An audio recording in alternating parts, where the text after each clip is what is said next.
Assalamualaikum dear student, hope you all fine. Today we solve exercise 7.1 question number 5 part 2. Show that A 3 1 B minus 2 minus 3 and C 2 2 from an isosceles triangle. तो इसका solution देखने के हमने क्या check करना होगा to check if the triangle is isosceles we calculate the distance between all pairs of point. हमने क्या करना होगा, डिस्टेंस सारे जो पॉइंट उनके पेयर्स का डिस्टेंस फाइंड करना होगा। सबसे पहले हम डिस्टेंस फाइंड करेंगे ए और बी का। ठीक है, ए और बी का डिस्टेंस फाइंड करेंगे तो डिस्टेंस का हमारे पास क्या होता है, x2 माइनस x1 होल का square plus y2 minus y1 whole का स्केयर। इसमें देखिए ए है ना, ए की वैल्यू जो होंगी वो x1 y1 होंगी और बी की वैल्यू x2 और y2 होगी। ठीक है, अब x2 माइनस x1 है, x2 इसमें क्या है माइनस का 2 और उसके बाद हमारे पास x1 क्या है 3। ठीक है, तो -2 -3 होल का स्केयर प्लस y2 -1 है, तो y2 माइनस y1 होता है, तो y2 की वैल्यू -3 है और y1 की वैल्यू 1 है। ठीक है, तो -3 -1 होल का स्केयर, -2 -3 क्या हो जाएंगे माइनस का 5, -5 का स्केयर आ जाएगा, ये -3 -1 माइनस का 4 हो जाएंगे, -4 का स्केयर आ जाएगा। 5 का स्केयर 25 होता है प्लस 4 का स्केयर 16 होता है, 25 में 16 को ऐड करेंगे तो 41 आ जाएगा। ठीक है, आपने क्या फाइंड करना है, डिस्टेंस बी और सी का।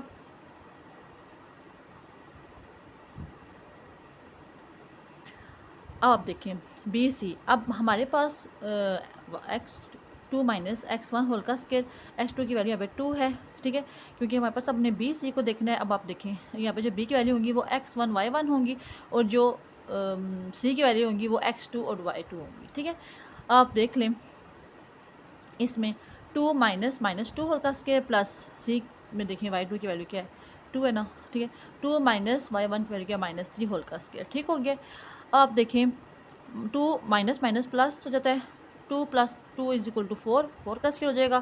फिर 2 ये माइनस माइनस प्लस हो गया, 2 प्लस 3 इज इक्वल टू 5 का स्केयर हो गया। अब 4 का स्केयर क्या होता है 16 और 5 का स्केयर क्या होता है 25, तो दोनों को प्लस किया तो आंसर क्या आ गया 41 स्केयर रूट। ठीक है, अब आपने क्या फाइंड करना है, डिस्टेंस ए सी का।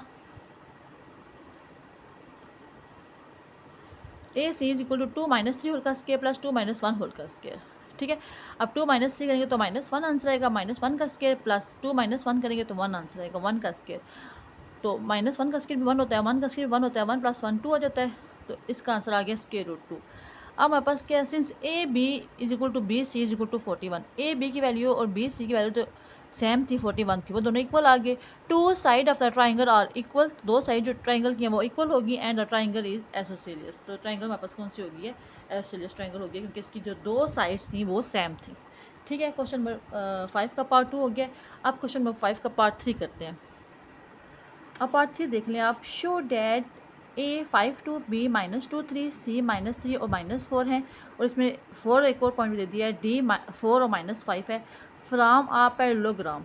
ये हमने शो करना है कि ये जो सारे पॉइंट में दिए गए हैं ये पैरेललोग्राम है। ठीक है, to verify that the points from parallelogram we check if the opposite side are equal in length, calculate the distance. ठीक है, सबसे पहले डिस्टेंस को मोड़ा लगाते हैं। अब ए बी फाइंड करेंगे तो A B is equal to x2 minus x1 whole का square plus y2 minus y1 whole का स्केयर।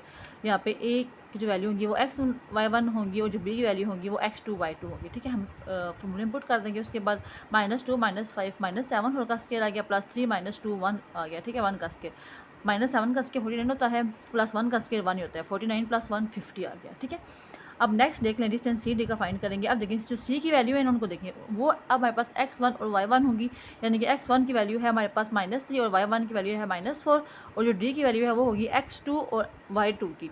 तो x2 इसमें 4 है और y2 इसमें -5 है। देखें x2 - x1 होता है तो x2 बनता है 4 है माइनस x1 क्या है -3 होल का square plus y2 - y1 whole का स्केयर। y2 की वैल्यू -5 थी माइनस और y1 की वैल्यू -4 थी, होल का स्केयर आ गया। ठीक है, अब देखिए ये 4 ये माइनस और माइनस प्लस थे, प्लस हो गए थे, तो 4 + 3 = 7। अब देखिए ये माइनस का 5 है, ये माइनस और माइनस प्लस हो गए, -5 + 4 = -1। ठीक है, -1 का स्केयर आ गया।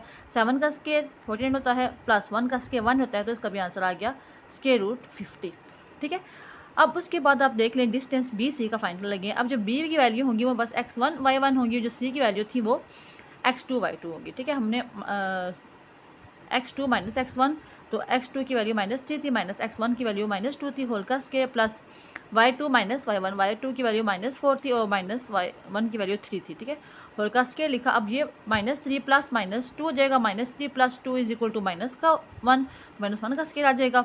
ये -4 -3 क्या बन जाएंगे, -7, माइनस प्लस होता है तो प्लस करना है, और जो साइन आएगा वो बड़ी वैल्यू का आएगा, ठीक है। -7 का स्क्वायर, अब 1 का स्क्वायर भी 1 होता है और 7 का स्क्वायर 49 होता है, तो 1 + 49 = 50, स्क्वायर रूट 50, इसका भी आंसर आ गया। अब हमारे पास अब लास्ट डिसीजन देख लें, हमने फाइंड करना है ए डी का, ठीक है। ए डी = अब जो इसमें ए की वैल्यू होंगी वो x1 y1 होंगी, जो डी की वैल्यू क्वेश्चन में दी हुई है वो हमारे पास x2 y2 होंगी। अब x2 - x1 4 - 5 होल का square, plus y2 - y1 -5 - 2 whole का स्क्वायर = 4 में से 4 - 5 करेंगे तो -1 आ जाएगा, -1 का स्क्वायर। ये -5 - 2 माइनस यानी कि ऑपरेशन हमारे पास प्लस का होगा, माइनस माइनस प्लस होता है इसलिए, और साइन कौन सा आएगा, जो बड़ी वैल्यू के साथ है, तो माइनस माइनस प्लस हो गया था, 5 2 में ऐड किए तो 7 हो गया, और बड़ी वैल्यू के साथ क्या साइन था, माइनस, तो माइनस आएगा, ठीक है। अब 1 का स्क्वायर 1 होता है, -7 का स्क्वायर भी आ जाएगा 49, तो 1 + 49 = 50, स्क्वायर रूट 50। अब ये सारी मेरे पास थी डिस्टेंस, जो सारी हमने फाइंड की हैं वो सब इक्वल आ गए हैं। Since AB = CD and BC = AD, the opposite sides are equal in length. Thus, the point A, B, C and D from a parallelogram. तो हमारे पास सारी साइड्स इक्वल आ गई, इसका मतलब है कि हमारे पास जो पॉइंट्स हैं A, B, C and D वो हमारे पास कौन से हैं, पैरेललोग्राम हैं, ठीक हो गया। क्वेश्चन नंबर 5 कंप्लीट हो गया। नेक्स्ट वीडियो में हम इंशाल्लाह क्वेश्चन नंबर 6 करेंगे। आई होप सब लोगों को समझ आ गया होगा। जज़ाकल्लाह खैर।